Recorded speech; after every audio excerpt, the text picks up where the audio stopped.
روزے کا فلسفہ کیا ہے؟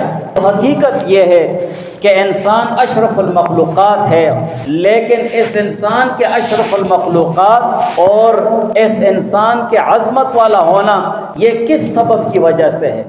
کس بنیاد پر اللہ تعالیٰ نے اس کو اشرف المخلوقات بنایا ہے، تمام مخلوقات سے بالا تر ہے؟ کس بنیاد پر، کس وجہ سے اس کو اللہ تعالیٰ نے یہ عزت دی ہوئی ہے، یہ عظمت اور شرافت دی ہوئی ہے؟ اس کی وجہ کیا ہے؟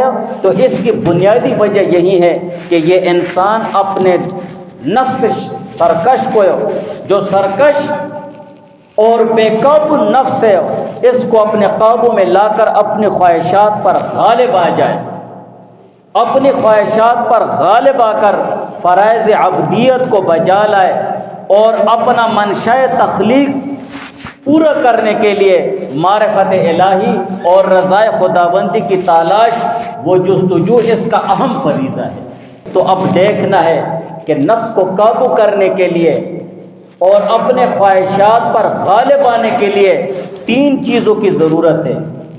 پہلی چیز تو یہ ہے کہ نفس کو تمام شہوتوں اور لذتوں سے روکا جائے، اور دوسری چیز اس پر عبادت کا بوجھ لاد دیا جائے، کثرت کے ساتھ انسان عبادت کرے اللہ تعالیٰ کی، اور تیسرے نمبر پر ہر وقت اللہ تعالیٰ سے مدد مانگتا رہے۔